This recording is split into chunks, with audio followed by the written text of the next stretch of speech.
Docteur, comment allez-vous au fait? On vous l'a pas demandé, hein? Oui, 5 ça minutes. va. Allez Vincent, vous allez répondre aux questions de nos téléspectateurs s'il vous plaît. Et on commence par celle de Dave qui habite au Mans. Y a-t-il une durée idéale pour une nuit de sommeil? Une quoi? On ne sait pas ce que c'est. Ah non. Non, on ne connaît pas cette chose. Je ne sais pas si vous l'avez vu passer, mais cette semaine, c'est vendredi dernier, c'était la journée du sommeil, une campagne de sensibilisation mise en place par l'Institut national du sommeil et de la vigilance. C'est toujours intéressant les campagnes de sensibilisation, quel que soit le sujet. Et souvent, on voit des patients qui viennent, quand ils ont entendu parler du sommeil, ils viennent nous parler de sommeil ou dépistage. Voilà. Moi, je trouve ça génial parce que souvent, hop, ça incite à consulter. Sur la durée idéale, il n'y en a pas. Souvent, on a 7 ou 8 heures en tête. En réalité, la durée idéale est propre à chacun. On n'est pas tous On n'est égaux. pas égaux devant ça. Non, exactement. En fait, c'est celle qui fait que le lendemain, vous êtes plutôt efficace et en forme, pas trop endormi et capable de bien tenir. Donc voilà, chacun, ne culpabilisez pas si Mais vous en dormez gros, ça pas. va de quoi à quoi? Il y a des gens qui dorment 5 heures, d'autres 10 heures. Moi, 6 heures, je suis bien. 6 heures, Vous, ça me c'est va. 6. Ouais, 6, c'est bien. Sofiane? Ah oui, Ah, c'est un Laurence, peu plus 10. gênant. Ah oui, donc là, il va Ah falloir ouais. faire C'est un une peu grande plus sieste. gênant. quoi.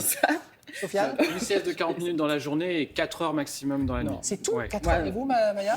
Et Dans moi, deux, hein. non. Ah non? À partir de 5 heures, ça va. Et je pense qu'en dors rarement vieillissant, plus de 5 j'ai l'impression ou 6 qu'en heures. vieillissant, on dort moins. Ça se raccourcit. Ouais, En revanche, Ah non, ça m'arrange pas. non, mais les 40 minutes dans la journée, c'est un peu beaucoup sur les siestes. On est plutôt sur un moment, pour être efficace, sur une sieste, c'est 15 minutes. 15, Ah, c'est 20 trop, minutes, c'est 40 trop, minutes. 10 minutes, Ouais, 10 minutes c'est pour, pas top. Oh, écoutez, Voilà. docteur, on Moi, fait c'est comme on six. peut. Oui, hein, faites parce ce qu'en que plus, vous vous allez voulez. vous faire gronder. Oui, J'ai le droit de dormir quand même. oui, allez-y. Moi, c'est 6 heures. Non, mais on a compris qu'on suit rétabli chacun la vérité. notre équilibre, d'accord. notre organisme. Question de Mimi d'Avignon. Pourquoi ne fait-on pas systématiquement d'analyse d'urine en cas d'infection urinaire? Bah oui, c'est Alors vrai. ça, c'est une question. Alors, chez la femme, dans le cas de cystite, vous savez, c'est l'infection urinaire qui est basse au niveau de la vessie, dans lequel il n'y a pas de fièvre. Si vous n'avez pas de pathologie particulière ou si vous n'êtes pas non plus enceinte, pas de grossesse, non, il n'y a pas besoin d'aller faire une analyse d'urine au laboratoire. Parfois, au cabinet, quand on a un doute, on peut faire une petite bandelette sur place. Mais généralement, voilà, on vous donne un antibiotique, c'est un sachet qui se prend une seule fois, ça rentre dans l'ordre. Maintenant, lorsque l'infection est montée jusqu'au rein, ça s'appelle une Ah, la pyélonéphrite, pyélonéphrite. on a de la fièvre, voilà. C'est un autre symptôme, un autre tableau. Dans ce cas-là, on ira faire une analyse d'urine. On pourra commencer l'antibiotique juste après l'analyse. On n'aura pas besoin d'attendre les résultats. Et voilà, c'est deux distinctions qui sont importantes. Et on le voit au cabinet, parfois, il y a des patients qui ne comprennent pas pourquoi on fait une analyse et d'autres pas. Donc voilà, vous avez la réponse. Cystite, pas d'analyse obligatoire. Pyélonéphrite, obligatoirement faire l'analyse avant de prendre l'antibiotique. Je fais souvent craquer ma voisine. Ah non, c'est pas ça. Non, pardon, je fais souvent craquer mes doigts. Ah ouais, Pardon, moi Maya. aussi. Est-ce que j'ai un risque de développer de l'arthrose? C'est Thomas Nevers. Vous le faites? Ouais, Ah, je regardez. supporte pas de Et les l'entendre. poignets aussi. Ah non, je peux pas. vrai. Ah non. Répondez, docteur. Ben écoutez, vous avez, non, en théorie, il n'y a pas de risque de développer de l'arthrose. Mais c'est vrai qu'on a toujours entendu ça. Ma Ouais, ouais. mère disait ne craque pas tes doigts. On l'a parce que tous tu vas entendu. avoir En un réalité, c'est des bulles d'air que vous faites craquer, qui est dans le liquide un peu. Voilà, vous faites craquer des bulles d'air. Et c'est même l'un des premiers à avoir un petit peu confirmé cette hypothèse.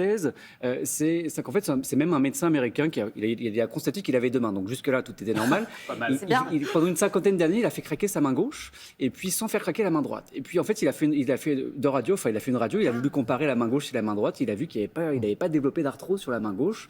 Donc il s'est dit qu'il n'y avait pas de risque. D'autres études ont eu lieu depuis et sont allées dans le même sens. Il n'y aurait donc pas de risque de développer de l'arthrose si vous faites craquer Ça vos doigts. Allez hop, on continue. Mais ça peut Après- devenir un toc, hein. C'est un Bah, toc. après, il n'y a pas vraiment d'avantage. J'ai envie de vous inviter à limiter ce craquage. phénomène. Mais non, en théorie, il n'y a pas de risque de développer de l'arthrose en se faisant craquer les doigts. Très bien, parfait. Ma grand-mère habite seule et refuse toutes les aides. Comment la convaincre de s'équiper de la téléassistance? Demande Annie de Villeneuve-d'Ascq. C'est toujours un peu compliqué. Et ça, on le voit aussi au cabinet. En fait, la téléassistance, c'est quand même le pilier fondamental pour permettre un maintien à domicile en toute sécurité. Et parce que moi, quand je vois des patients avec qui on échange sur le sujet, je leur explique bien que s'ils venaient à tomber, parfois le risque, en fait, on n'y pense pas toujours, c'est donc de rester allongé au sol plusieurs heures sur un carrelage qui est froid. Vous risquez donc l'hypothermie. Le fait d'avoir les muscles aussi comprimés contre le sol, bah, vous sécrétez. Le muscle se produit des molécules qui ne sont pas terribles aussi pour votre rein. Quoi qu'il en soit, ce que je veux vous dire, c'est qu'il y a plein de dangers à rester allongé au sol pendant des heures et si personne vient vous relever. Donc l'efficacité, c'est d'appuyer sur ce petit bouton. C'est génial, il y a cette invention, c'est génial. Quoi. Oui, mais c'est vrai que les gens, parfois, les patients, j'en vois qui habitent seuls, ont l'impression qu'on va les fliquer ou qu'ils perdent leur autonomie. Voilà, le but, c'est vraiment de permettre un maintien à domicile dans des bonnes sécurités, dans des bonnes conditions. Parfait, merci beaucoup docteur. Oui.